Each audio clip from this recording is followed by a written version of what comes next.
Pour ne rater aucune de nos vidéos, n'oubliez pas de vous abonner et d'activer la cloche.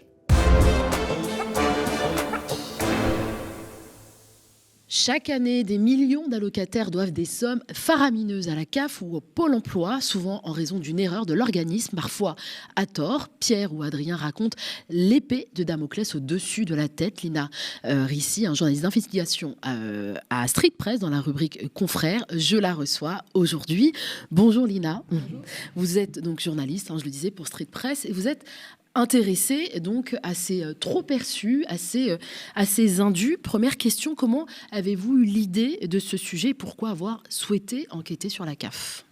Alors moi, je m'intéresse beaucoup au monde du travail et en fait, le monde du travail, c'est aussi toutes les aides dont les travailleurs précaires bénéficient. Et on a fait un appel à un témoin pour demander à nos lecteurs s'ils avaient des problèmes avec la CAF parce que ça nous remontait souvent. Et en fait, un des problèmes les plus récurrents, ça a été les trop perçus. Et vraiment, le nombre de témoignages, moi, ça m'arrive parfois pour des enquêtes, pour recueillir des témoignages, de faire des appels à témoignages, j'en avais jamais eu autant. Par exemple, typiquement, tu as reçu combien de témoignages ? Je pense que c'est 200. Et encore aujourd'hui, quand on a publié l'enquête, beaucoup de gens se sont sentis très concernés. En fait, par exemple, il y a des cas qui montent jusqu'à 16 000 euros. C'est cette jeune femme qu'on a interviewée qui touche l'AAH, donc l'allocation adulte handicapé, et qui en fait va partir en service civique pendant 1 an. Elle demande à la CAF si elle peut bien partir avec son allocation. On lui dit oui. Et puis 2 ans plus tard, donc en plus avec un délai, alors qu'elle prévient qu'elle est en service civique, on lui demande ces 16 000 euros. Et en fait, ça, c'est des histoires qui arrivent souvent. Le manque d'informations en amont, ça, c'est dans les cas où l'allocataire a fait l'erreur. Mais il y a aussi des cas où l'allocataire n'a pas fait l'erreur. C'est la CAF qui a fait l'erreur. Et dans ces cas-là, c'est encore plus compliqué de comprendre ce qui nous arrive. Donc, ils sont des millions de Français confrontés à ces trop perçus de la CAF ou de Pôle emploi. On se rend bien compte que cet enfer des trop perçus, tout le monde peut y tomber finalement. Et vous donnez quelques exemples assez révélateurs du caractère kafkaïen de nos pratiques administratives. Oui, par exemple, il y a Céliane qui est salariée dans une agence de communication qui, quand elle était étudiante, touchait des APL.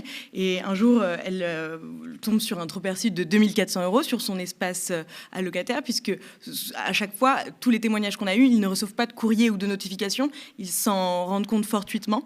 Et donc, elle a mis 6 mois à avoir le bon interlocuteur pour comprendre qu'en fait, ces 2 400 euros, elle ne les devait pas. Sauf qu'entre-temps, on lui a réduit ses APL, puisque la CAF, pour se rembourser, se sert dans les allocations. Donc, ce qu'elle me disait, par exemple, c'est qu'elle a des parents qui ont pu l'aider financièrement pendant qu'elle était étudiante à compenser cette perte de revenus. Et puis, elle a aussi réussi à se battre, parce qu'elle me dit que parfois, c'était 4 mails par jour qu'elle envoyait pour avoir une réponse. Elle a finalement été remboursée 2 ans plus tard, mais elle me dit, voilà, moi, j'ai pu... et j'avais aussi des parents pour m'aider. Et elle pense à tous ceux qui en fait, restent...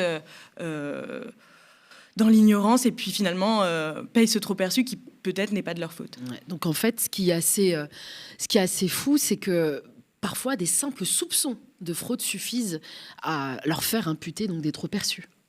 Alors oui, alors c'est sûr que la lutte contre la fraude a augmenté un petit peu ce soupçon sur les allocataires. Par exemple, Sarah, dont je vous parlais tout à l'heure, qui a un trop perçu de 16 000 euros, elle se bat aujourd'hui, elle a porté plainte auprès du tribunal administratif. Elle m'a raconté, voilà, je suis allée voir le conseiller sur place et elle a senti le soupçon de fraude parce qu'il lui a dit, mais vous pensez que vous pouvez faire ce que vous voulez ?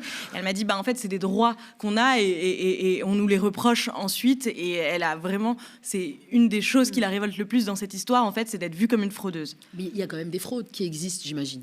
Évidemment, il y a des fraudes, mais par exemple, si on prend un chiffre, celui de 2008, qui est le chiffre de la Caisse nationale d'allocation familiale elle-même, 2 millions d'allocataires de la CAF ont dû rembourser un trop perçu en 2018, c'est énorme. Et la CNAF elle-même dit que les fraudes sont vraiment minoritaires.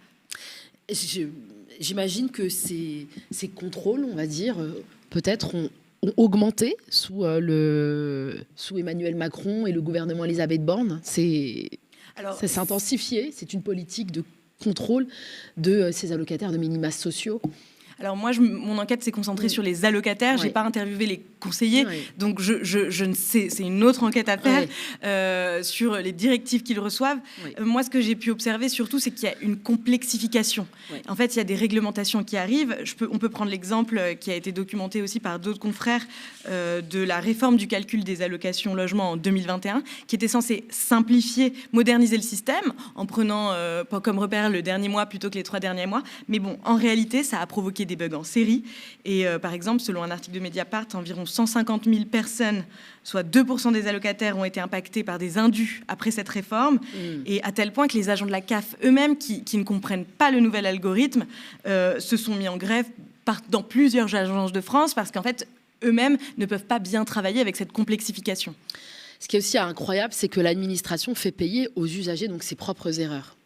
Exactement, et c'est ce que disent pas mal de témoins, c'est que en fait, ce sont des institutions qui sont censées aider et qui finalement posent plus de problèmes qu'autre chose. Je pense à Adrien qui est serveur à mi-temps, qui ça peut paraître pas grand-chose si on a des bons revenus, mais il s'est retrouvé avec un trop perçu de 400 €, et en fait lui il touche un RSA d'une centaine d'euros qui est passé de en gros 105 € à 23 €, et il me dit voilà, j'ai dû réduire mes dépenses en nourriture, et en fait le conseiller de la CAF lui a dit oui, c'est une erreur de notre part, effectivement vous devez cet argent, mais c'est parce qu'on a mal fait les calculs avant.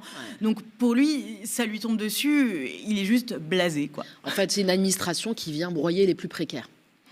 En tout cas, pour ceux qui reçoivent un trop perçu, effectivement, c'est un poids plus qu'une aide. Oui, parce que je crois que d'ailleurs c'est Sarah qui dit j'ai même pensé à me mettre une balle dans la tête.